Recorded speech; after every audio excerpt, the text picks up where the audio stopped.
കൃഷ്ണ ഗുരുവായൂരപ്പ ശരണം. ഗുരുവായൂരപ്പൻ്റെ ഉച്ചപൂജയും കളഭാലങ്കാരമൊക്കെ കഴിഞ്ഞു, നട തുറന്നു. അപ്പോൾ നമുക്ക് ഗുരുവായൂരപ്പനെ കാണാൻ പോണ്ടേ. ഗുരുവായൂരപ്പൻ്റെ ചതുർബാഹുവായ വിഗ്രഹത്തിൽ ആ ദേവകൾ പൂജിതമായ രാത്രി നമ്മളെ പൂജ കഴിഞ്ഞിട്ട് അത്താഴ പൂജയും തൃപ്പുകയൊക്കെ കഴിഞ്ഞാൽ പിന്നെ ദേവകളാണ് നമ്മളെ നട അടച്ചു കഴിഞ്ഞാൽ പിന്നെ ദേവകളാണ് വന്നിട്ട് ഗുരുവായൂരപ്പനെ പൂജിക്കണമെന്നാണ് വിശ്വാസം.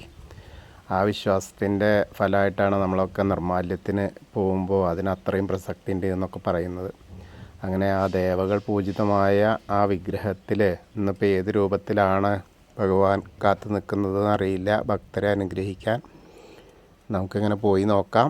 ആദ്യം തന്നെ കിഴക്കേ നടയിലുള്ള ആ മഞ്ജുളാലിൻ്റെ അവിടെ വന്ന് മഞ്ജുളാലിനെ ഒന്ന് പ്രദർശനം ചെയ്യാം. അപ്പോൾ അങ്ങനെ വെങ്കല ശില്പം കാണാം ഗരുഡൻ്റെ. അതേപോലെ പുതിയതായിട്ട് രൂപീകരിച്ച ആ കുചേലൻ്റെ ശില്പവും കാണാം. അതൊക്കെ കണ്ട് നമ്മളിങ്ങനെ നേരെ അത്തിമര ഗണപതി ക്ഷേത്രത്തിലെത്തുക.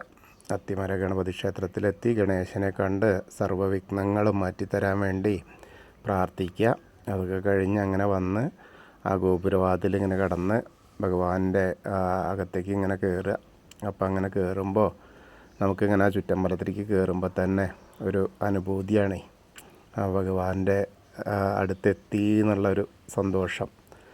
അങ്ങനെ അവിടെ എത്തുമ്പോൾ ആ കൊടിമരവും അതേപോലെ ആ വലിയ ബലിക്കല്ലും അതിൻ്റെ മുകളിലേക്ക് നോക്കിയാൽ ഗജരാജൻ കേശവൻ്റെ 2 കൊമ്പുകൾ അതിങ്ങനെ സ്വർണം കെട്ടിച്ചത്, അതിന് നടുക്കുള്ള ലക്ഷ്മി ദേവീനെയൊക്കെ കണ്ട് തൊഴുത് നമ്മൾ വാതിൽപ്പടി അങ്ങോട്ട് കയറുമ്പോൾ ഇടത്തെ സൈഡിലുള്ള മേൽപ്പത്തൂരിൻ്റെ പീഠവും അതേപോലെ ആ ചില്ലിൻ്റെ കൂട്ടിലുള്ള ആ നിലവിളക്കും തിരിയിട്ട് ഇങ്ങനെ കത്തുന്ന കെടാവിളക്ക് അതൊക്കെ കണ്ടിങ്ങനെ തൊഴുത് വലത്തെ സൈഡിലുള്ള ആദ്യത്തെ തൂണ് മേൽപ്പത്തൂരിന് നരസിംഹാവതാരം കാണിച്ചു കൊടുത്തു എന്ന് പറയുന്ന ആ തൂണൊക്കെ കണ്ട് തൊഴുത് ഭഗവാന്റെ ശ്രീലകത്തേക്ക് ഇങ്ങനെ നോക്കുകയാണ്.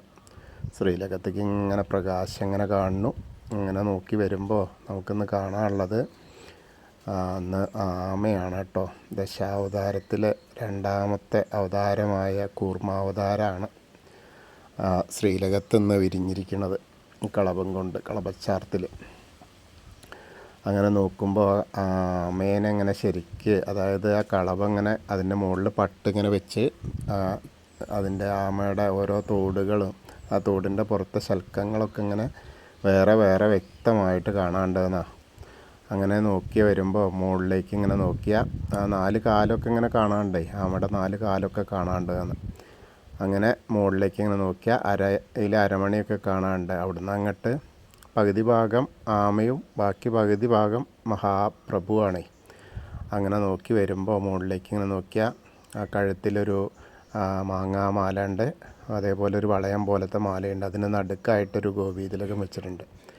അങ്ങനെ നോക്കിയിട്ട് വരുമ്പോൾ ആ ചതുർബാഹുവായിട്ടുള്ള ആ വിഗ്രഹം തന്നെയാണ്. അതായത് 4 തൃക്കൈകളോട് കൂടിയിട്ട് മഹാപ്രഭുവായിട്ട് ആണ് ആ കൂർമാവതാര രൂപി കാണുന്നത്. അങ്ങനെ നോക്കുമ്പോൾ 4 തൃക്കൈകളിലും കൈവളകൾ കാണാണ്ട്, തോൾവളകൾ അണിഞ്ഞിട്ടുണ്ട്. അതേപോലെ തന്നെ ശംഖ്, ചക്രം അത് 2 സ്വർണത്തിൻ്റെ, അതേപോലെ ഗദ നല്ല ചന്ദനം കൊണ്ട് ഇങ്ങനെ ചാർത്തിയിട്ടുണ്ട്, വലിയ ഗദ. അതേപോലെ തന്നെ ആ പത്മം അത് ഒരു താമരപ്പൂ ഇങ്ങനെ കയ്യിൽ കൊടുത്തിട്ടുണ്ട്. അതേപോലെ മുഖത്തേക്ക് നോക്കിയാലോ അതിസുന്ദര ഭാവത്തിലാണ്. അങ്ങനെ ആ നല്ലൊരു ഗോപീതിലകം ആ തിരുനെറ്റിയിൽ ചാർത്തിയിട്ടുണ്ട്. പൊന്നിൻ്റെ കിരീടം അണിഞ്ഞിട്ടുണ്ട്. അതിൻ്റെ മുകളിൽ തിരുമുടിമാല 3 തിരുമുടിമാല ഉണ്ട്. അങ്ങനെ വെച്ചാൽ തെച്ചിയുണ്ട്, അതേപോലെ തെച്ചിയും തുളസിയും പിന്നെ വെളുത്ത പൂവിൻ്റെ ഒരു മാല മാത്രം. അങ്ങനെ 3 തിരുമുടിമാല ഉണ്ട്. അതേപോലെ ഉണ്ടമാല ഉണ്ട്. ഉണ്ടമാല എങ്ങനെ വെച്ചാൽ ഒരു വനമാല പോലെ തന്നെ, അതായത് തെച്ചിയും ധാരാളം തുളസിയും ധാരാളമായിട്ട്, അങ്ങനെയാണ് ആ വനമാല പരുവത്തിലാണ് ആ ഒരു ഉണ്ടമാല കാണാനുള്ളത്. വളരെ മനോഹരമായിട്ടുള്ള കാഴ്ച. ആ കാതിൽ ചെവിപ്പൂക്കളൊക്കെ അണിഞ്ഞ് ഇങ്ങനെ സുസ്മേരവദനായിട്ട് എല്ലാവരെയും കാത്തു രക്ഷിക്കാനായിട്ട് ഇങ്ങനെ ആ ഗുരുവായൂരപ്പൻ ദശാവതാരത്തിൽ 2ാമത്തെ അവതാരം കൂർമാവതാരമായിട്ട് ഇങ്ങനെ മഹാപ്രഭുവായിട്ട് ഇങ്ങനെ ശ്രീലകത്ത് ഇങ്ങനെ വിളങ്ങുകയാണ് നമ്മളെ ഭക്തരെയൊക്കെ അനുഗ്രഹിക്കാനായിട്ട്. അപ്പോൾ ആ ഒരു കാഴ്ച വളരെ മനോഹരമാണ്. അപ്പോൾ നമ്മളിപ്പോൾ എല്ലാവരും ഭഗവാന്റെ ആ സോപാനപ്പടിയിൽ നിന്ന് ഭഗവാന്റെ ശ്രീലകത്തേക്ക് നോക്കി കാണുകയാണെന്നിങ്ങനെ മനസ്സുകൊണ്ട് വിചാരിക്കുക. എല്ലാവരുടെയും മനസ്സ് ആ ശ്രീലകത്തേക്ക് നോക്കി നിൽക്കുന്നത് പോലെ സങ്കല്പിക്കുക. അപ്പോൾ നമുക്ക് ആ കാഴ്ച ഇങ്ങനെ മനസ്സിൽ കാണാം. അങ്ങനെ ആ ഭഗവാനെ ഇങ്ങനെ കണ്ട് കൂർമാവതാര രൂപിയെ കണ്ട് മനസ്സുകൊണ്ട് പ്രാർത്ഥിക്കുക. എന്താണോ നമ്മൾ ഉദ്ദേശിക്കുന്ന ആ കാര്യങ്ങളൊക്കെ പ്രാർത്ഥിക്കുക. അപ്പം അങ്ങനെ ആ ഒരു കൂർമാവതാര രൂപിയായിട്ടുള്ള ഗുരുവായൂരപ്പൻ്റെ അനുഗ്രഹം നമ്മളിലേക്ക് എത്തും. അങ്ങനെ അവിടെ തൊഴുത് ഇറങ്ങി നമ്മൾ അഗ്നികോണിലുള്ള ബലിക്കല്ലും അതേപോലെ തിടപ്പള്ളിയും അതേപോലെ തന്നെ ചുവരിൻ്റെ മുകളിലുള്ള ആലിലക്കണ്ണനെയൊക്കെ കണ്ട് തൊഴുത് സപ്തമാതാക്കളൊക്കെ കണ്ട് തൊഴാം. പിന്നീട് നമ്മളിങ്ങനെ ഗണേശൻ്റെ അടുത്തേക്ക് വന്ന് തൊഴാം. ഗണേശനെ കണ്ട് പ്രാർത്ഥിക്കാം. ഏകദന്തം മഹാകായം തപ്തകാഞ്ചന സന്നിഭം ലംബോദരം വിശാലാക്ഷം വന്ദേഹം ഗണനായകം. അത് കഴിഞ്ഞ് സരസ്വതി അറയിലേക്ക് നോക്കുക. സരസ്വതി ദേവീനെ കാണാം. സരസ്വതി നമസ്തുഭ്യം വരദേ കാമരൂപിണി വിദ്യാരംഭം കരിഷ്യാമി സിദ്ധിർഭവതു മേ സദാ. അങ്ങനെ സരസ്വതി ദേവീനെ കണ്ട് അവിടെ നിന്ന് ഇങ്ങനെ പോരുമ്പോൾ ആ കോർണറിലെത്തിയ ചെറിയ ഗണേശനെ കണ്ട് തൊഴാം. തൊട്ടത്തലോടിയ പിന്നെ മത്സ്യം, കൂർമ്മം, വരാഹം, നരസിംഹം വരെയുള്ള രൂപങ്ങളൊക്കെ കാണാം. അത് കഴിഞ്ഞ് മേൽശാന്തിൽ അവിടെ നിന്ന് അർച്ചന പ്രസാദമൊക്കെ വാങ്ങി വാമന രൂപവും ഗജേന്ദ്രമോക്ഷത്തിൻ്റെ രൂപമൊക്കെ കണ്ട് മഹാവിഷ്ണുവിനെ അനന്തശായിയായ അനന്തപത്മനാഭനെ കാണാം. അതേപോലെ ഗരുഡാരൂഢനായിരിക്കുന്ന മഹാവിഷ്ണുവിനെയും കണ്ട് തൊഴുത് നമ്മൾ ശ്രീകോവിലിൻ്റെ പുറകുവശത്ത് വന്ന് സാഷ്ടാംഗം നമസ്കരിക്കുക. സർവ്വ കാര്യങ്ങളും അവിടെ പറയുക. അതിനുശേഷം നമ്മളിങ്ങനെ മേലേക്ക് നോക്കിക്കഴിഞ്ഞാൽ ആ ഉഗ്രരൂപിയായ നരസിംഹത്തെ കാണാം. അത് കണ്ട് അവിടെയും തൊഴുത് പിന്നെ ഇങ്ങനെ തിരിച്ചിങ്ങനെ വരുമ്പോൾ ബാക്കിയുള്ള ദശാവതാര വിഗ്രഹങ്ങൾ ശ്രീരാമചന്ദ്രനും ബലരാമനും ഭാർഗവരാമനും ശ്രീകൃഷ്ണനൊക്കെ കണ്ട് തൊഴുത് മുരുകനൊക്കെ കണ്ട് തൊഴാം. അങ്ങനെ ഹനുമാൻ സ്വാമിയുടെ അടുത്തേക്ക് ഇങ്ങനെ വരിക. ഹനുമാൻ സ്വാമിയെ കണ്ട് പ്രാർത്ഥിക്കാം. ത്വമസ്മിൻ കാര്യനിര്യാഗേ പ്രമാണം ഹരിസത്തമ ഹനുമാൻ യജ്ഞമാസ്തായ ദുഃഖക്ഷയകരോ ഭവ മനോജവം മാരുതതുല്യവേഗം ജിതേന്ദ്രിയം ബുദ്ധിമതാം വരിഷ്ഠം വാതാത്മജം വാനരയൂഥമുഖ്യം ശ്രീരാമദൂതം ശിരസാ നമാമി. ബുദ്ധിർബലം യശോധൈര്യം നിർഭയത്വം അരോഗത അജാഡ്യം വാക്പടുത്തം ഹനുമസ്മരണാത് ഭവേത്. ഓം നമോ ഭഗവതേ ആഞ്ജനേയായ മഹാബലായ സ്വാഹ. അങ്ങനെ ഹനുമാൻ സ്വാമിയെ കണ്ട് പ്രാർത്ഥിച്ച് പിന്നീട് അവിടുന്ന് ഇങ്ങനെ ഇറങ്ങിയിട്ട് രാധാകൃഷ്ണ വിഗ്രഹവും കാളിയമർദ്ദന രൂപവും ആ വെണ്ണക്കണ്ണനെയൊക്കെ കണ്ട് തൊഴാം. പിന്നീട് അങ്ങനെ ഓവിൻ്റെ അവിടെ വന്ന് പ്രാർത്ഥിക്കാം. ആ താമരക്കണ്ണനെ കാണാം. കൽപ്പകവൃക്ഷത്തിൻ്റെ ചുവട്ടിലിരിക്കുന്ന താമരക്കണ്ണനെ കണ്ട് തൊഴുത് നമ്മൾ മുകളിലേക്ക് ഇങ്ങനെ നോക്കിയാൽ കിഴക്ക് വശത്തേക്ക് നോക്കിയാൽ ആ കൊടിമരം ഇങ്ങനെ തിളങ്ങണ കാണാം ആ വെയിലിങ്ങനെ.